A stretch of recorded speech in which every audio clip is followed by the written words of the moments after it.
Assalamualaikum warahmatullahi wabarakatuh. Teretan Jawa Pos Radar Madura. Kembali lagi bersama saya Franky Wirananda, redaktur Jawa Pos Radar Madura. Dialog kali ini masih mengangkat tema yang sama, yakni merajut asa Provinsi Madura. Setiap pekan kami mengangkat tema ini dengan menghadirkan narasumber-narasumber berkompeten agar menjadi informasi utuh kepada masyarakat, khususnya masyarakat Madura, baik yang ada di Madura sendiri maupun yang ada di luar Madura. Untuk dialog kali ini kami sengaja mengundang Bapak Ahsanul Kossasi. Beliau lahir di Sumeneb, beliau asli Sumeneb, yang saat ini menjadi anggota BPKRI. Bagi masyarakat Madura, khususnya bagi kaula muda di Madura, Bapak Ahsanul Kossasi atau Pak Aki ini tidak asing lagi karena beliau sebagai Presiden Madura United. Assalamualaikum Pak Aki. Ya, waalaikumsalam Franky. Katina, apa kabar Pak Aki? Alhamdulillah sehat.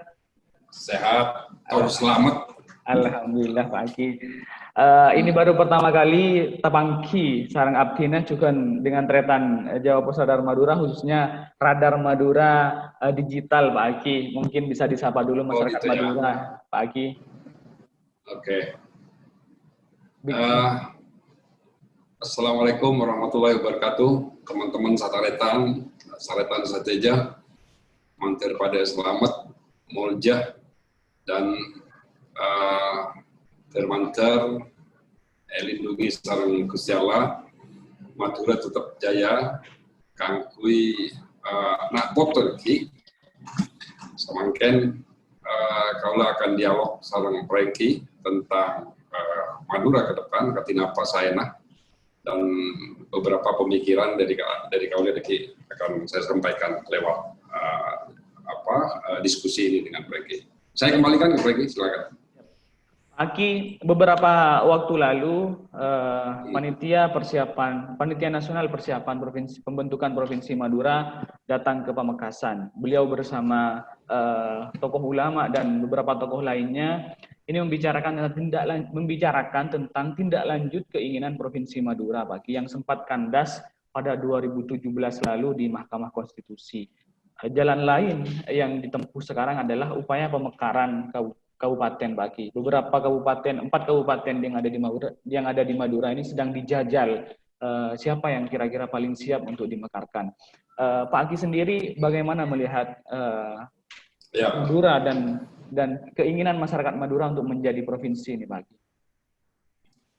Oke, saya kira kita ikuti saja peraturan yang ada sesuai dengan perundang-undangan yang sudah kita sepakati bersama antara pemerintah dan rakyat tentang pemekaran ini. Bahwa kalau ke depan nanti kita harus menjadi provinsi, aturannya kita menjadi 5 kabupaten kota. Nah, kita ikuti saja. Nah, sekarang atas upaya para senior saya di panitia pembangunan Provinsi Madura, itu sudah upaya yang sangat bagus. Kuncinya ada pada pemerintah dan rakyat.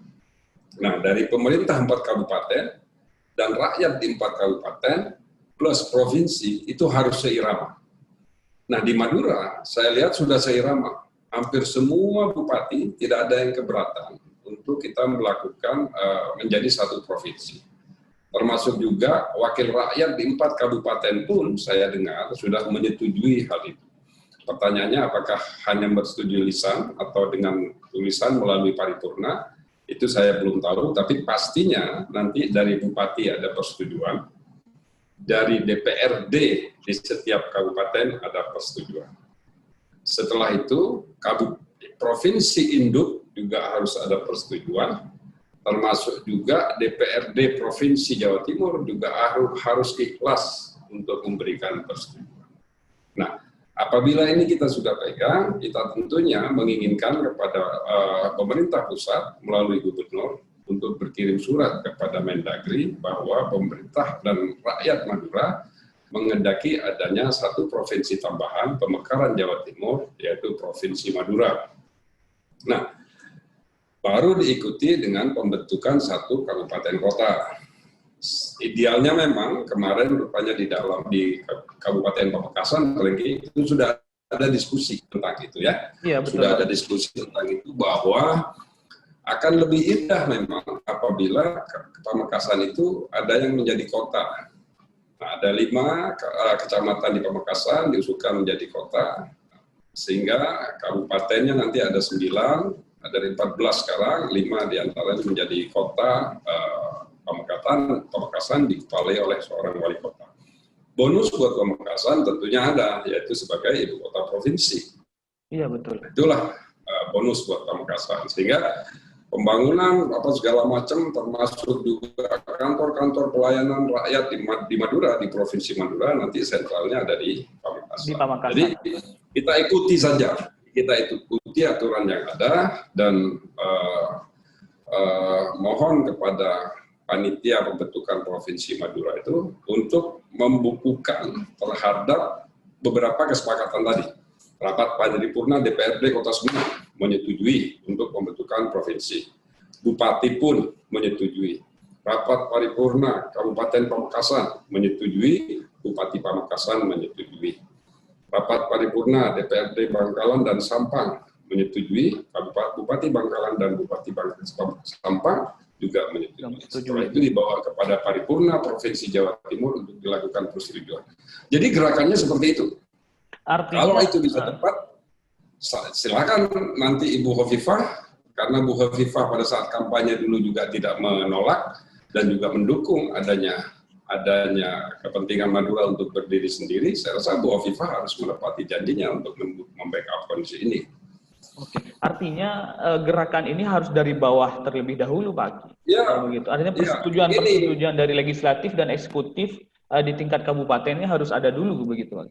Ya, tempatkan hierarki ini bahwa ini adalah keinginan rakyat dan disetujui oleh pemerintah daerah, kan itu dulu. Iya, keinginan rakyat yang ingin dimekarkan dan disetujui oleh pemerintah daerah yang ingin, itu setuju semua. Setelah itu kita minta izin kepada provinsi induk. Siapa provinsi induk? Provinsi Jawa Timur. Kita minta izin. Kemudian Bu Hovifah mengagenda di paripurna Provinsi Jawa Timur dari Provinsi Jawa Timur untuk menyetujui. Nah, karena mereka adalah bagian yang terkurangi nanti teritorialnya.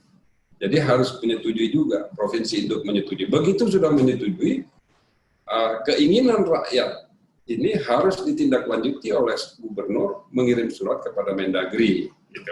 Nah, itu baru menjadi lobby politik, kepentingan diceritakan, kita harus bikin blueprint Madura itu selama 25 tahun, konsep ekonominya seperti apa, kapan kita harus mandiri, misalnya hitungan saya bisa 7 atau 10 tahun kita sudah mandiri, terus bagaimana konsep politiknya, bagaimana kemandirian di pemerintah daerah nanti, termasuk pemekarannya seperti apa, itu harus disiapkan. Kita sudah punya kajian dari akademis, ya, kajian para akademisi, kajian secara politik, kajian secara kita buat.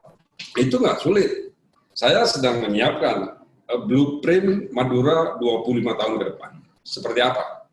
Oke. Ya, Sampang nanti posisinya seperti apa, perannya di provinsi. Bangkalan provinsi, perannya nanti seperti apa di provinsi. Pamekasan perannya di provinsi seperti apa, termasuk Sumeneb perannya terhadap provinsi seperti apa. Itu harus mulai sekarang harus difikirkan sesuai dengan sesuai dengan kekayaan alam masing-masing. Oke. Itu yang harus dibuat. Pemetaan wilayah, pemetaan potensi kalau begitu, Pak. Pemetaan potensi. Misalnya begini, Sumeneb itu adalah dapurnya Madura.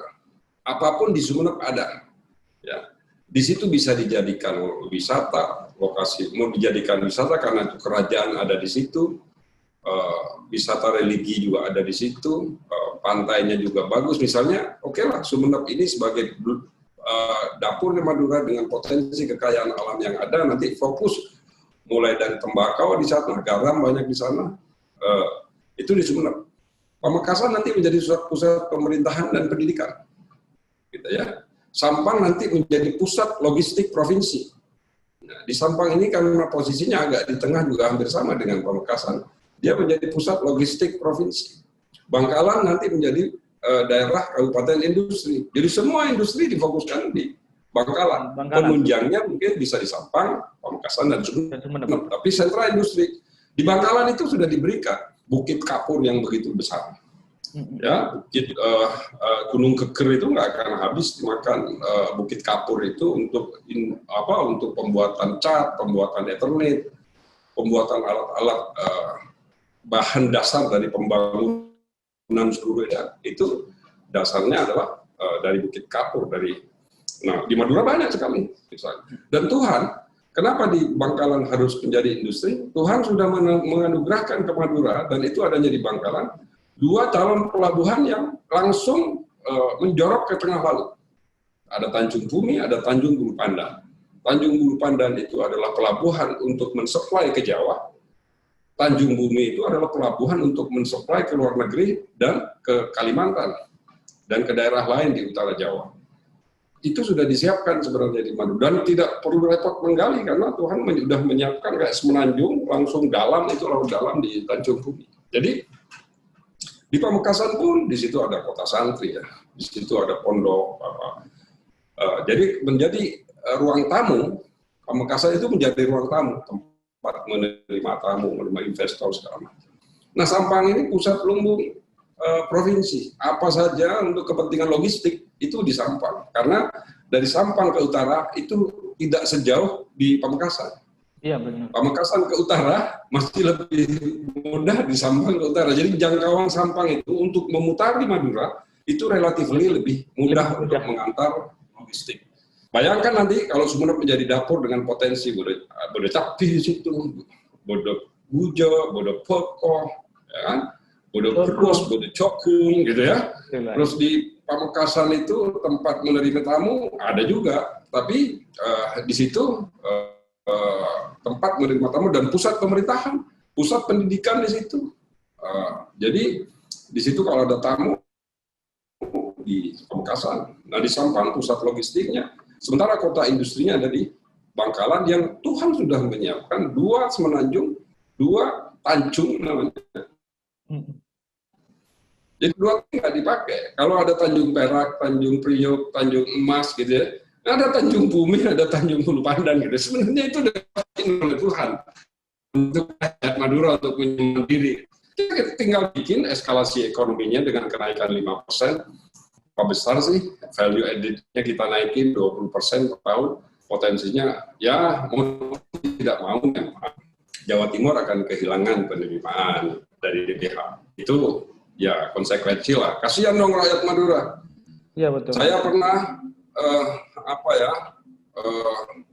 kalau kot-kot inilah membantu lah bagaimana teman di masa lempuh Pakangian diundang untuk berdiskusi di Pengadilan Tinggi Jawa Timur menjadi saksi, diundang. Siapa yang bayar? Nginepnya berapa? Dan 3 hari perjalanan gitu. Sementara diutus untuk jadi saksi. Sementara saksi itu saksi meringankan. Harus begitu jauh dia berjalan gitu untuk dipanggil untuk aparat untuk kepentingan hukum negeri ini agar berkeadilan. Begitu jauh dia. Artinya pelayanan hukum bagi masyarakat Madura jadi mahal. Jadi mahal. Banyak jadi saksi pulau di. Oke, saya kembalikan ke Anda, Pak Mas Preki. Siap. Pak Aki, artinya kalau berbicara potensi Madura, Madura memiliki potensi yang luar biasa untuk dikembangkan, potensi yang luar biasa untuk meningkatkan perekonomian masyarakat, pendidikan, dan segala macam. Artinya, jika Madura menjadi provinsi, jika Madura mandiri, ini akan mampu untuk mensejahterakan masyarakatnya sendiri, begitu Pak Aki? Ya, tidak bisa dipungkiri memang. Harus sama-sama melihat kenyataan bahwa Madura itu bukan Jawa. Ya. Kenapa saya katakan begitu? Nenek moyangnya berbeda, bahasanya berbeda, kebiasaannya berbeda, ya kan? Budayanya pun berbeda, ya. Sifat-sifatnya pun juga berbeda. Jadi ini harus juga diakui bahwa Madura adalah Madura. Ya kan? Kalau selama ini ikut Jawa Timur, itu karena waktu pada saat masyarakat belum begitu banyak di Madura. Sekarang Madura dengan luas 5.180 km, dengan rakyatnya 5 juta jiwa, wajar apabila Madura ini sudah meminta kepada pemerintah pusat untuk mengelola sendiri, sehingga nanti di Madura itu ada OJK, ada BI gitu yang menyerap menyerap tenaga kerja di Madura. Juga, betul. Ada Polda di situ, ada Kejaksaan Tinggi Madura, adanya di Pamekasan gitu kan. Belum BUMN akan buka di situ. Ya itu konsekuensi dan menurut saya kita akan mampu dan kita yakinkan aja masyarakat pemerintah pusat bahwa kita bisa mandiri dalam 10 tahun. Yang pasti sekarang DBH Migas itu kan 1 triliun per tahun. Itu sudah menyusui 250 miliar per kabupaten kalau mau seperti itu. Artinya kalau dibagi 4 DBH-nya ya sudah. Itu bisa dipakai oleh masyarakat Madura untuk hidup. Itu baru DBH, belum turunannya ya. Kalau kita hidupkan bagaimana garam dan tembakau, begini akan mudah mengelola karena Madura itu secara teritorial terpisah dari Jawa Timur, terpisah dari Pulau Jawa. Secara teritorial memang sudah terpisah. Batasnya pun sudah jelas gitu. Tidak akan ada konflik tentang batas, mau kecamatan mana, mau kabupaten mana yang akan masuk sini, nggak ada. Semuanya sudah jelas bahwa Madura, ya udah, yang Pulau Madura itu seperti yang terjadi di Pulau Bali, ya sudah. Itulah Pulau Madura. Dan kita bangga dengan apa yang kekayaan alam yang dimiliki. Kita nggak tahu di perut Madura ini ada apa selain tanaman keras di sana nggak muncul, nggak bisa tumbuh. Berarti kalau tanaman keras nggak bisa tumbuh, biasanya di bawah itu penuh dengan minyak ya, dan gas. Biasanya kan begitu ya. Iya betul Pak Aki. Pak Aki, artinya dengan Madura menjadi mandiri, Madura menjadi provinsi, ini akan sangat banyak sekali manfaat yang akan dirasakan oleh masyarakat. Pertama, mulai dari pelayanan akan semakin meningkat, karena juga kepastian hukum, masyarakat Madura juga akan terlayani dengan baik, karena tidak perlu transportasi yang begitu jauh, gitu Pak Aki. Nah, apa kira-kira yang bisa meyakinkan pemerintah pusat agar keinginan masyarakat Madura ini betul-betul direstui Pak Aki? Karena perjuangan menjadi provinsi Madura ini tidak sekedar 1 tahun atau 2 tahun. Ini sudah dimulai sejak tahun 99 yang kemudian secara resmi mengajukan judicial review pada 2015 lalu Pak Aki. Ini kan sekedar butuh lobby-lobby politik, restu dari pemerintah pusat agar keinginan masyarakat Madura ini bisa tercapai begitu Pak Aki. Ya.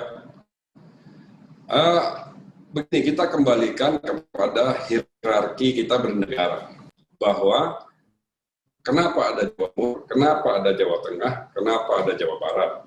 Itu sebenarnya dipisah bukan karena hal satu dan lain hal, tapi dipisah untuk mempermudah meningkatkan kualitas pelayanan dalam bernegara. Jadi pemerintah lebih mudah melayani rakyatnya. Kenapa harus ada Kabupaten Lumajang, kenapa harus ada Kabupaten Kediri, dipisah-pisah itu adalah untuk mempermudah pelayanan terhadap rakyat. Nah sekarang di Madura, pelayanan itu terasa jauh untuk dijangkau.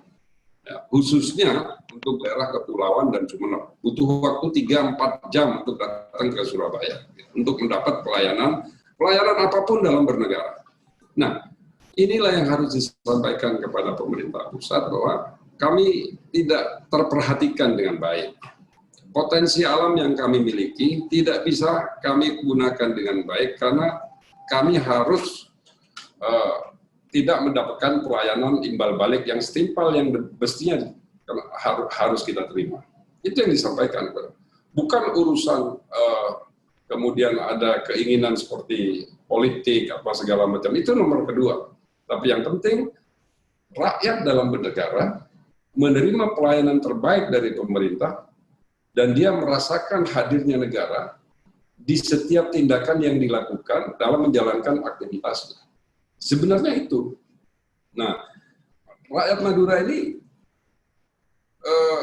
sebenarnya boleh kata ditinggal, bukan tertinggal. Kita sering kalau mendapatkan ada program sesuatu, selalu Madura dijadikan potensi politik yang bagus. Mau pilkada Jawa Timur misalnya, Madura menjadi target suara mereka.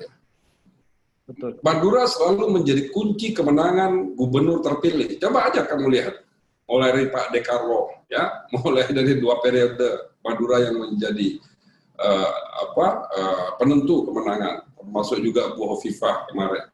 Madura lah penentu.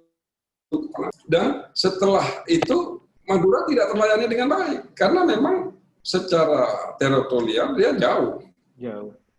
Beda dengan Banyuwangi dekat ke Bali, ya kan? Banyuwangi dengan bandaranya yang sudah mandiri dengan terkelola baik. Kalau di Madura enggak. Ada jembatan Suramadu ternyata hanya mempercepat perjalanan dari Surabaya ke Madura, tapi tidak meningkatkan ekonomi apapun karena pembangunan di Madura tidak berjalan dengan baik. Ya itu tadi karena tidak terperhatikan. Dulu dijanjikan membangun pabrik semen di Madura, hilang. Mau bikin pabrik gula di Madura, hilang. Ya kan? Nah terus kita bagaimana? Kalau kita tidak segera diberikan kepercayaan untuk melakukan lobby sendiri terhadap para investor, masih tergantung kepada Jawa Timur, ya kita hanya diiming-imingi, ya. Tapi tidak pernah terrealisasi. Dijanjikan setiap ada pilkada, setiap ada pemilu, selalu dijanjikan A, dijanjikan B, mau suruh Madura, suruh kumpulin tanah sebanyak mungkin untuk bangun tebu karena akan dibangun pabrik gula. Dulu dibangun, siapkan lahan karena akan dibangun pabrik semen, karena bahan baku semen di Madura itu cukup banyak, melimpah, bahkan sekarang disuplai ke Gresik. Gitu. Nggak ada yang terrealisasi. Tidak ada, betul.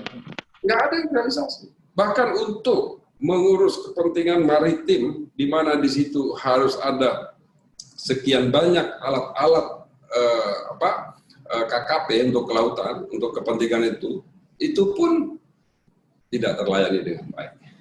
Karena daya jangkaunya, kalau begini, kalau rentang manajemen yang terlalu luas di Jawa Timur, kontrolnya, pengawasannya pasti lemah.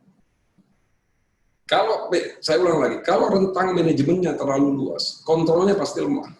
Nah, kontrol lemah ini kenapa?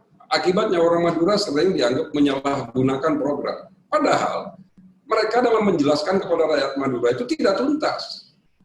Rakyat Madura belum mengerti betul apa itu program seperti apa. Jangan sampai mereka menjalankan programnya terus disalahkan. Padahal sebenarnya mereka belum tuntas menerima bagaimana program ini harus dijalankan.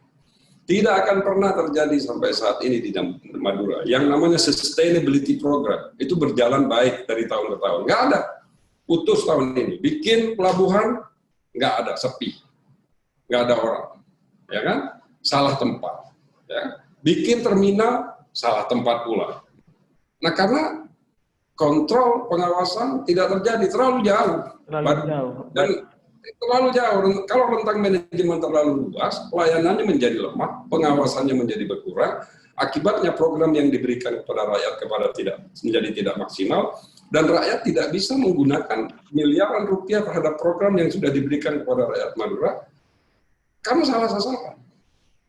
Mau bikin tanggul saja salah tempat. Iya betul Bang. Nah, ini karena kontrolnya tadi itu iya, karena rentang manajemennya terlalu luas. Rentang manajemen terlalu luas. Di Madura sendiri kewalahan. Coba begitu sekarang. Akan terjadi berapa banyak motor-motor yang dibawa ke pulau kemudian menjadi motor bodong. Betul.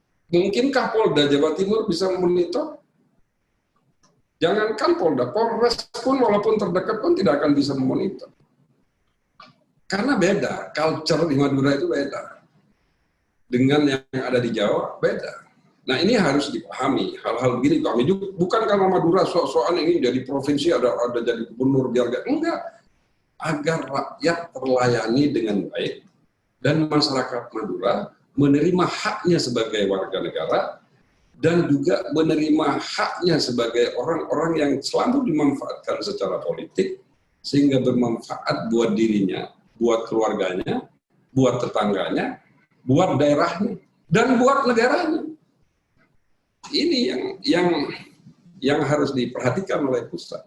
Dan ini disuarakan pelan-pelan. Nggak perlu sampai kita nggak mau juga kita sampai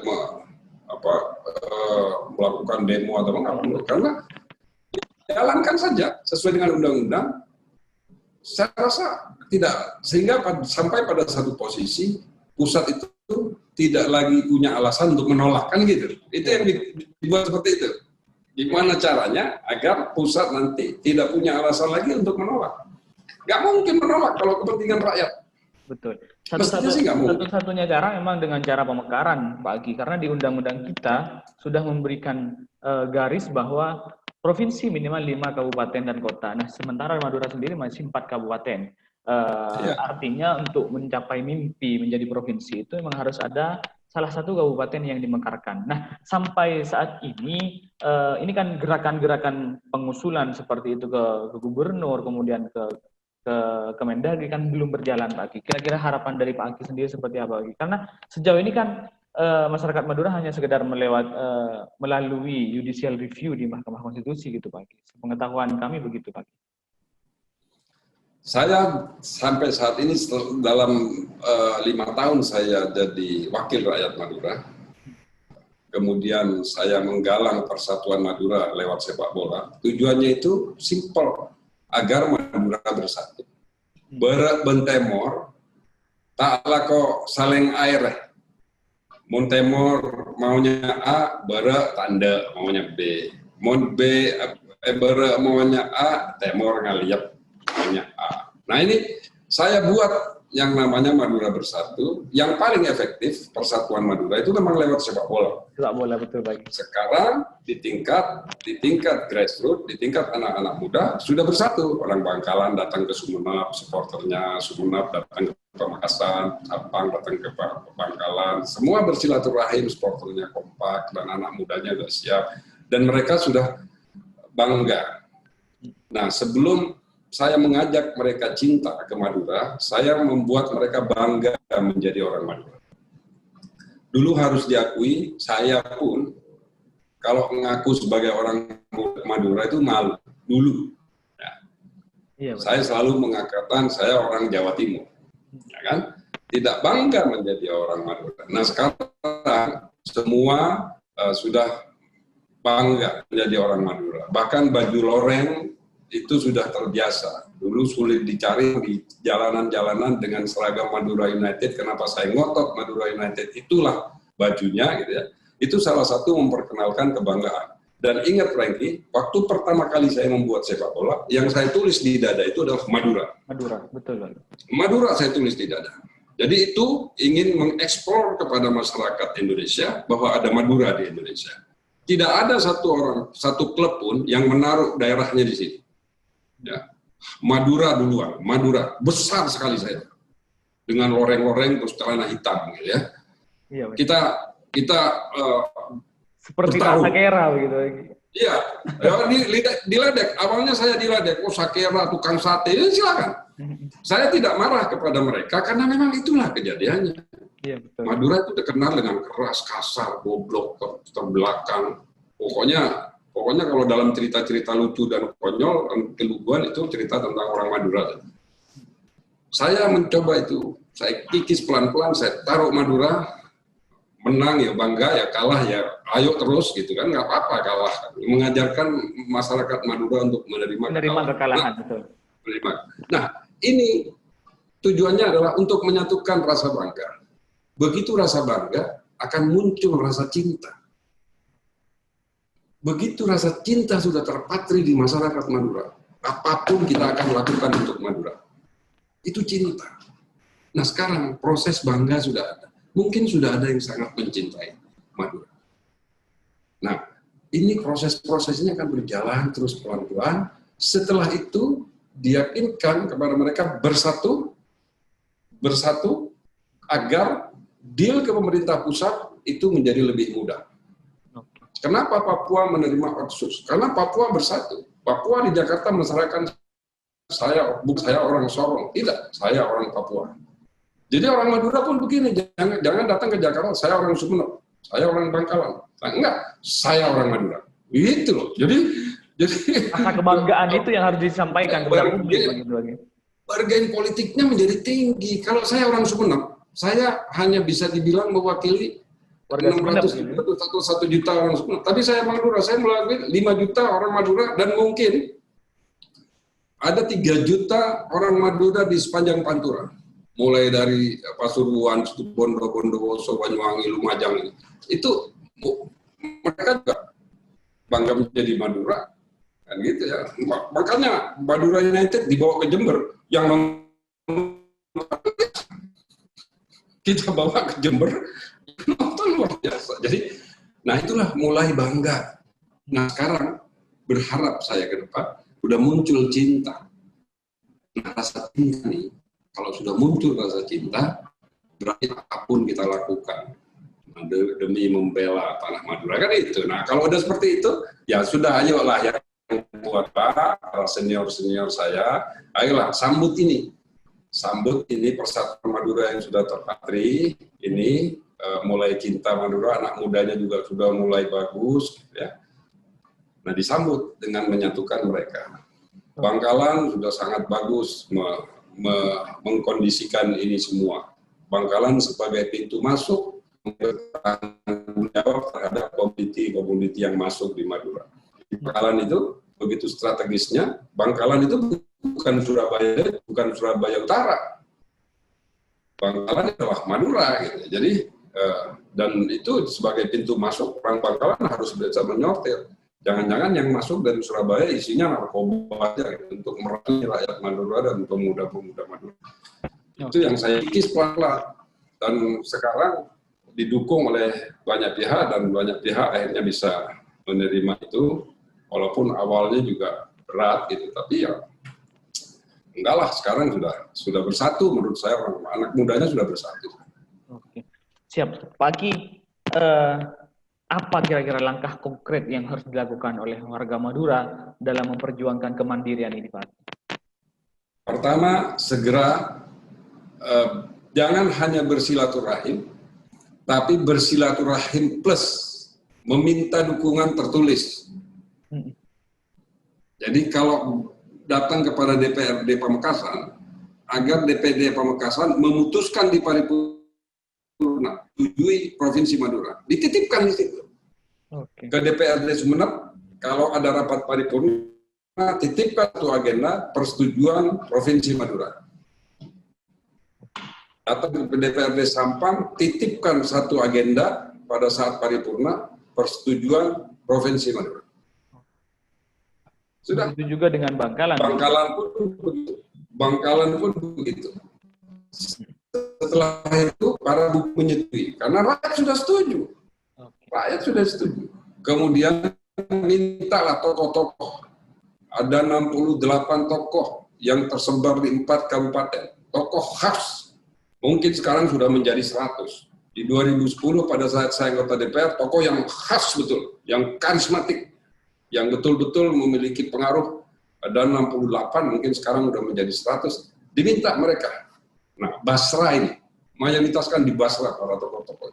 Betul. Minta, beliau menandatangani. Jangan ada deklarasi-deklarasi dulu, karena nanti terkesan arogan. Diam aja, jalan aja dulu.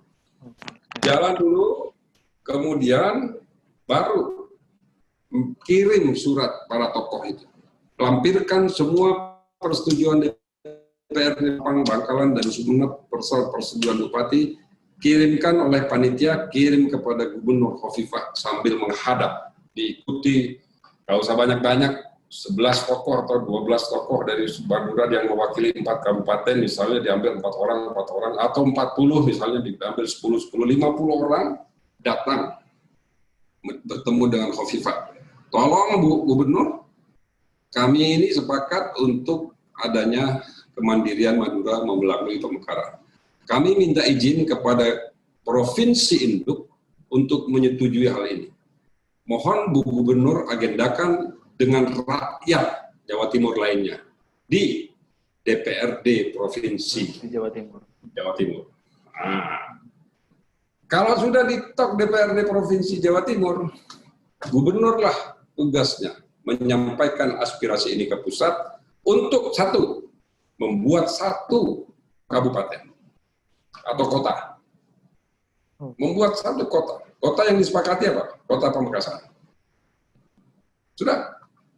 Setelah itu diketok, nggak perlu terpilih bupati, nggak perlu jadi ada wali kota belum terpilih, nggak apa-apa. Yang penting sudah ada satu tambahan. Kemudian di berikutnya minta untuk disetujui provinsi. Sehingga begitu ada satu tambahan kabupaten kota, tahun depannya bisa saja kita mengajukan. Kan yang penting syaratnya sudah 5, walaupun secara pemerintahan belum terbentuk. Tapi kan sudah 5, syaratnya kan di undang-undang hanya 5 kabupaten kota. Belum tidak mengatakan 5 kabupaten kota yang sudah lengkap DPRD-nya, bupatinya, kantor, enggak. Hanya ada yang penting secara administrasi sudah 5, itu sudah bisa mengajukan menjadi provinsi. Bisa mengajukan. Nah, nanti kita tata. Silakanlah menjadi para tokoh-tokoh senior itu menjadi gubernur sementara di Madura untuk menyiapkan pemilu misalnya, silakan. Untuk menyiapkan alat-alat politiknya, ya tokoh-tokoh yang ada di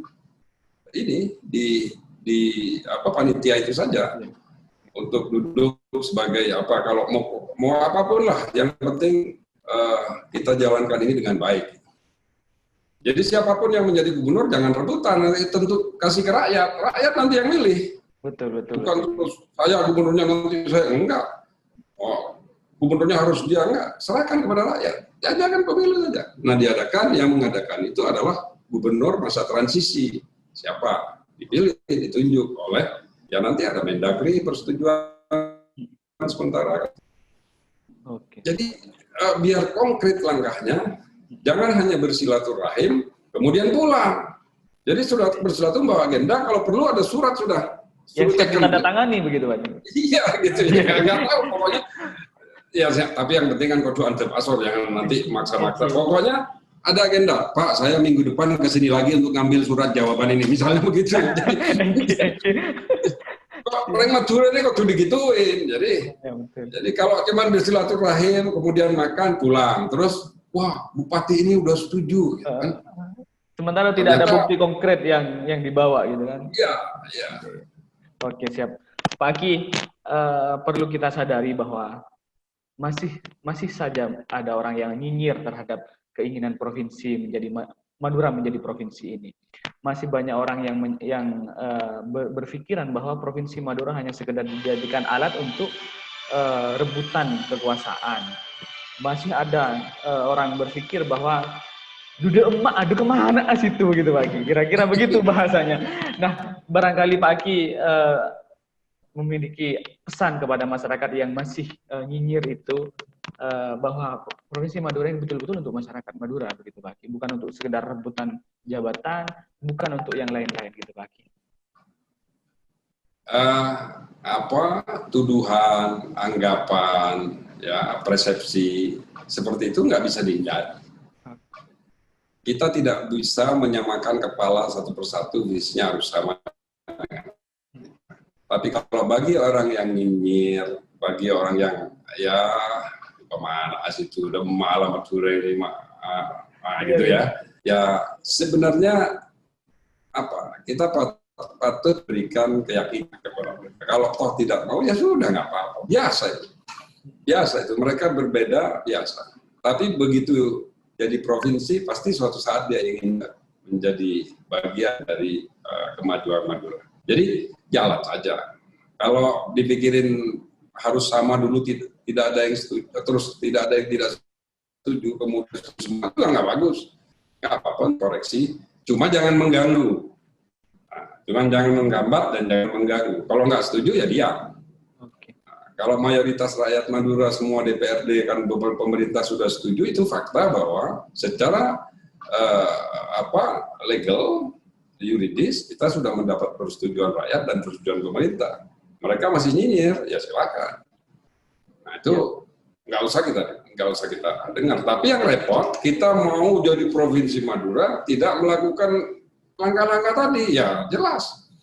Mereka akan udah maju, kita urus ini, urus itu, banyak aja alasannya. Tapi begitu kita dapat DPRD, hasil paripurna DPRD Sumeneb, Sampang, Pamekasan, dan Bangkalan, kita dapat persetujuan Bupati Sampang, Pamekasan, dan Bangkalan. Mumpung bupatinya sekarang bupati yang elegan semua, anak-anak muda, para kiai gitu ya.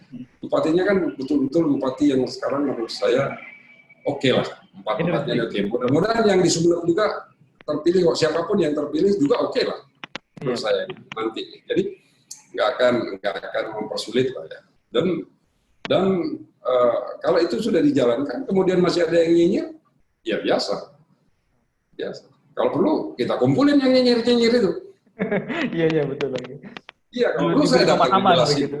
Iya, saya datang, saya presentasikan yang nyinyir-nyinyir itu. Nggak apa-apa, kita diserang kanan kiri. Biasa itu. Orang Madura itu kan memang besarnya gara-gara begitu. Kita ditempa. Itu karena begitu. Jadi pelaut yang tangguh itu bukan di laut yang tenang. Kan gitu ya. Pelaut yang tangguh itu dia menghadapi ombak dan gelombang yang besar. Nggak apa aja ini. Kalau perlu saya yang hadapi. Nggak apa-apa kita berdiskusi, berdebat, buka aja. Barangkali saja mereka juga punya gagasan yang lebih dasar. Nggak setuju karena punya gagasan yang lebih dasar. Iya betul. Artinya sekalipun tidak setuju, bolehlah kita berkumpul untuk berdiskusi begitu demi kemajuan Madura kan begitu lagi. Boleh. Yang perlu digarisbawahi barangkali masyarakat Madura harus bersatu demi kemajuan Madura, begitu Pak Ki? Iya. Siap. Pak Ki, terakhir Pak Ki, closing statement maksudnya Pak Ki, yang disampaikan kepada masyarakat Madura lagi. Pada teman-teman Pantaretan STJ masyarakat Madura, para kiai, para ulama, saya secara pribadi sangat mengapresiasi apa yang sudah dilakukan oleh panitia Provinsi Madura ya, pembangunan Provinsi Madura. Jadi apa yang bapak-bapak saat ini sudah lakukan adalah suatu effort yang besar untuk memberikan rasa confidence kepada kami anak-anak muda yang masih muda di Madura ini untuk lebih percaya diri bahwa Madura itu harus dikelola dengan baik dengan cara diberikan kewenangan untuk pengelolaan daerahnya. Dan insya Allah kami yakin dalam periode tertentu Madura ini akan mandiri. Dan kami tidak ingin lagi nanti menjadi warga negara kelas 2, selalu dilecehkan, selalu mendapat tempat di wilayah-wilayah yang menjadi terbelakang, ya. Kemudian secara pendidikan kami tertinggal oleh daerah lain. Itu semata-mata kami ingin mengejar ketertinggalan itu dengan provinsi-provinsi yang lain. Itu adalah bagian dari keinginan kami untuk mensejajarkan bahwa Madura tidak seperti yang mereka anggap selama ini. Kami hadir dengan cara menginginkan kesetaraan antara masyarakat Madura dengan yang lainnya.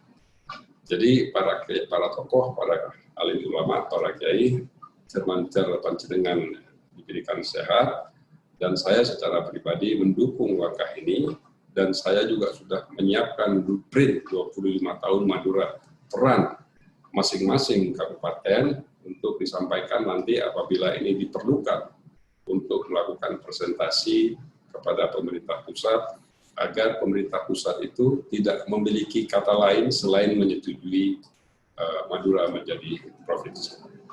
Sekian, billahi taufiq wal hidayah. Wassalamualaikum warahmatullahi wabarakatuh. Waalaikumsalam warahmatullahi wabarakatuh. Terima kasih waktunya Pak Aki telah berdiskusi dengan kami, telah berdialog dengan kami. Semoga dialog kami menjadi memberikan wawasan kepada masyarakat Madura tentang perjuangan yang sudah dijalankan selama beberapa tahun ini. Sekali lagi terima kasih Pak Aki. Dari kami, Assalamualaikum warahmatullahi wabarakatuh. Waalaikumsalam warahmatullahi wabarakatuh. Terima kasih Tretan telah mengikuti dialog kami Jawa Pos Radar Madura bersama Bapak Ahsanul Gosasi tentang Madura, keinginan masyarakat Madura menjadi provinsi. Semoga diskusi kami memberikan manfaat kepada masyarakat Madura dan masyarakat Indonesia secara umum, serta memberikan manfaat demi kemajuan Madura ke depan. Akhiran, wallahu muwaffiq ila aqwamit thoriq. Wassalamualaikum warahmatullahi wabarakatuh.